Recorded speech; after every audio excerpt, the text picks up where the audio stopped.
Bharat summit में हमारे साथ हैं डॉक्टर के Madan Gopal, advisor public health administration NHSRC government of India. Sir स्वागत है सबसे पहले तो आपका।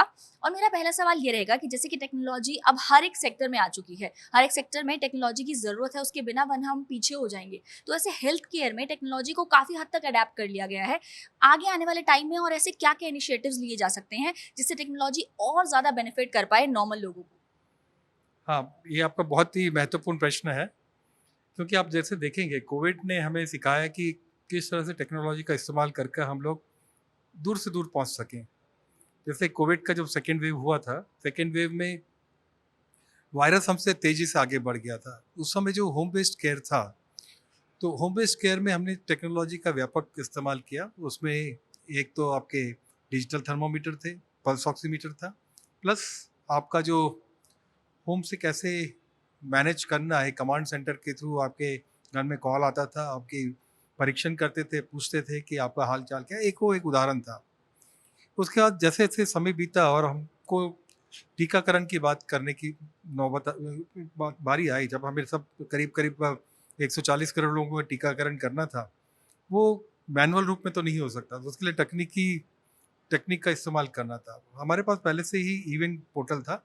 इवेंट को कस्टमाइज करके आपने कोविन पोर्टल बनाया। कोविन से आपने बेनिफिशियरी मैनेजमेंट से लेकर सब कुछ किया।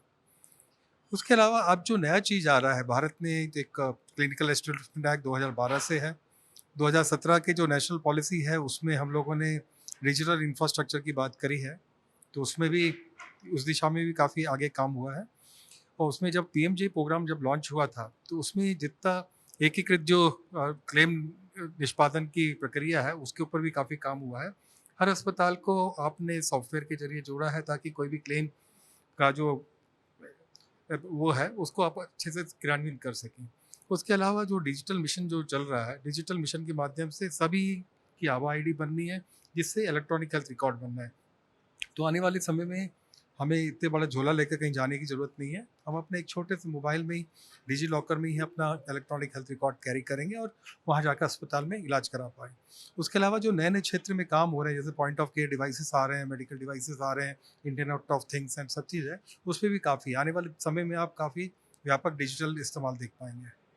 तो सर आपको इस सेक्टर के, मैं पूरे हेल्थ केयर सेक्टर की बात करती हूँ अगर, तो इसमें प्राइवेट प्लेयर्स भी बहुत सारे हैं, तो प्राइवेट प्लेयर्स भी टेक्नोलॉजी को बहुत तेज़ी से अडाप्ट कर रहे हैं। ऐसे में जो सरकारी प्लेयर्स हैं, राइट, लाइक जो सरकारी हॉस्पिटल्स हैं, उनमें टेक्नोलॉजी क्या उनके मुकाबले, अगर हम दोनों को कंपेयर करें एक तरीके से, तो क्या दोनों में टेक्नोलॉजी का जो परिवर्तन है, जो चेंज है, वो उतना ही आ पा रहा है, उतनी तेज़ी से अडाप्ट हो पा रहा है? बिल्कुल, आप देखेंगे जो टेलीमेडिसिन जो है, ई-संजीवनी प्रोग्राम है, जितना व्यापक व्यापक इस्तेमाल आपके सरकारी अस्पताल और सरकारी स्वास्थ्य केंद्रों में हो रहा है, उसका ज़्यादा इस्तेमाल आपको प्राइवेट में नहीं देखने को मिले। प्राइवेट में आपको जो पेशेंट लेवल के जो इंटरनेट ऑफ थिंग्स और जो सेंसर्स हैं, उसके ज़्यादा इस्तेमाल मिलेंगे, लेकिन गवर्नमेंट में जो व्यापक आपका डिजिटल हेल्थ है और जैसे आभा ID है, आयुष्मान भारत डिजिटल मिशन है, वो सरकारी सेवाओं से स्टार्ट हो रहा है, उसको प्राइवेट में भी जोड़ा जा रहा है। उसके अलावा जो सरकारी अस्पताल हैं, आप भी वो उसमें भी तकनीकी का काफ़ी इस्तेमाल हो रहा है। आप जैसे हॉस्पिटल इंफॉर्मेशन मैनेजमेंट सिस्टम है, पेशेंट का जो अपॉइंटमेंट सिस्टम है, ये सब चालू हो गया। इवन आप एम्स में जाएँगे तो आपको जो अपॉइंटमेंट सिस्टम है वो इलेक्ट्रॉनिक है पूरा का पूरा। उसके साथ-साथ ये भी है, आप देखिए जो आयुष्मान भारत PMJ प्रोग्राम है, उसमें पूरा डिजिटल है वो। कोई भी अस्पताल में जाइए, आपका नाम होना चाहिए, उसके बाद आपका इलाज पूरा पेपरलेस होता है।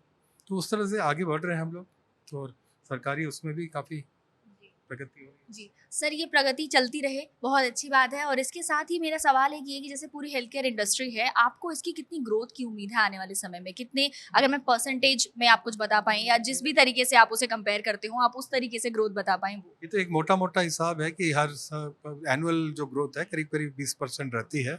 आने वाले समय में और थोड़ा बढ़ेगा ये। आप कितनी बढ़त की उम्मीद करते हैं इसमें?